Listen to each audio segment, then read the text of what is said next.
নমস্কার, সুভদ্রা রান্নাঘরে আমার সকল দর্শক বন্ধুকে জানাই স্বাগত। আমি শিউলি।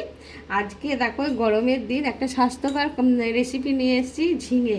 দেখো ঝিঙে নিয়ে এসেছি, তো আজকে আমি ঝিঙে ভাপা রান্না করব। হ্যাঁ, খুব ইজি, রান্নাটা ভীষণ সহজ। তো ঝিঙেটাকে আমি কেটে পরিষ্কার করে রেডি করে নিয়ে আসছি। হ্যাঁ, আর তার সাথে কি মশলা বানাবো, দেখো মশলাটা হচ্ছে সর্ষে নিয়েছি, পোস্ত, আর এটা হচ্ছে নারকেল, আর কয়েকটা আমি বাদাম দিচ্ছি, কাজু বাদাম। এটা অপশনাল, হ্যাঁ, তোমরা চাইলে দিতেও পারো, নাও দিতে পারো। আমি দিয়েছি কারণ হচ্ছে এটা একটু ক্রিমি ভাব আসে কাজু দিলে, সেই জন্য। আর 3টে কাঁচা লঙ্কা দিয়েছি। এগুলোকে আমি পেস্ট করে আর ঝিঙেটা কেটে রেডি করে নিয়ে আসছি।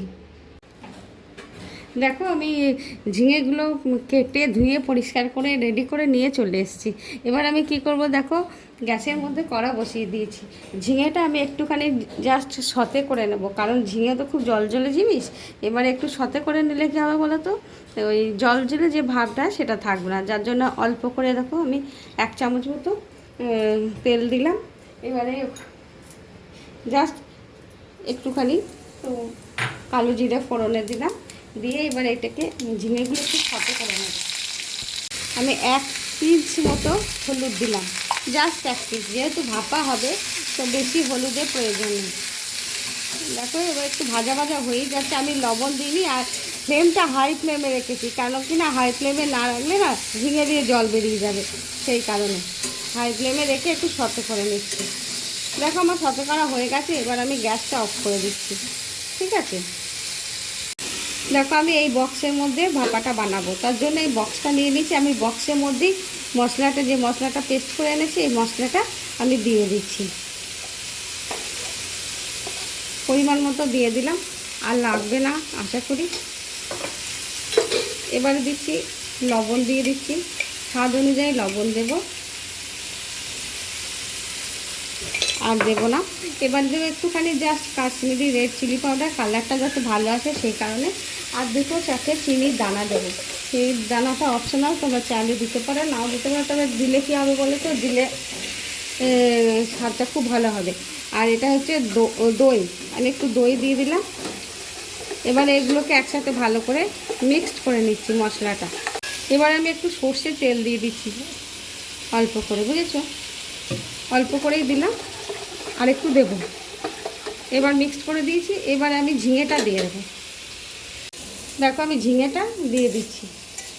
ঝিঙেগুলো এরকমই লম্বা লম্বা করে একটু বড় বড় পিস করে কাটবে, তাহলে দেখবে ভালো লাগবে খেতে। আর অনবদ্য খেতে হয় এটা। এই গরমে ঝিঙে এমনিতেই যারা তো পেট ঠান্ডা করে রাখে, তো ঝিঙে ঝোল, ঝিঙে পোস্ত এগুলো খেলে খুব ভালো হয় গরমের দিনে। যাই হোক আমি পুরো ঝিঙেটা দিয়ে দিচ্ছি, আমার দেওয়া হয়ে গেছে। এবারে এটাকে আমি মেখে নেবো ভালো করে। দেখো আমি ঝিঙেটা সুন্দর করে মেখে নিচ্ছি।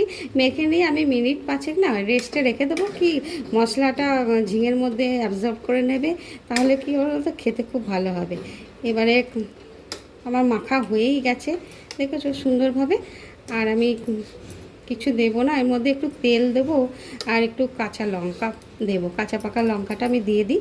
এই যে কাঁচা পাকা লঙ্কা 2টো দিয়ে দিলাম। তোমরা ঝালটা তোমাদের নিজের ইচ্ছা মতো দেবে, যে যেরকম ঝাল খাবে সে সেরকম দেবে। আর আমি একটু সর্ষের তেল দিয়ে দিলাম, ব্যাস। এবারে আমি ওটাকে চাপা দিয়ে এই মিনিট 5 রেস্টে রেখে দিই। দেখো আমি 5 মিনিট পরে ফিরে এলাম। তো আমি এদিকে গ্যাসের মধ্যে একটা কড়া বসিয়ে দিয়েছি, আর তার মধ্যে স্ট্যান্ড দিয়ে দিয়েছি। হ্যাঁ, জল দিয়ে দিয়েছি, জলটা গরম হয়ে গেছে অলরেডি, দেখতে পাচ্ছ ফোটা শুরু করে দিয়েছি। এবার আমি বক্সটা বসিয়ে দিচ্ছি, ব্যাস। এবার আমি একটা চাপা দিয়ে দেবো। দেখো এই চাপাটা দিয়ে দিলাম, আমার মিনিট 7-8 মতো লাগবে, তারপর আমি ওটাকে দেখাবো তোমাদের। দেখো আমি চাপাটা এবার খুলছি। আমি 8 মিনিট মতো ফুটিয়েছিলাম, দিয়ে একটুখানি জাস্ট অফ করে দিয়ে রেখেছি। ভাপ উঠছে, এখন হাতে ধরতে পারবো না। এবারে আমি একটু ওয়েট করে তারপরে তোমাদের আমি খুলে দেখাচ্ছি। দেখো আমি 5 মিনিট পরে আমি খুলছি, খুলে দেখাচ্ছি।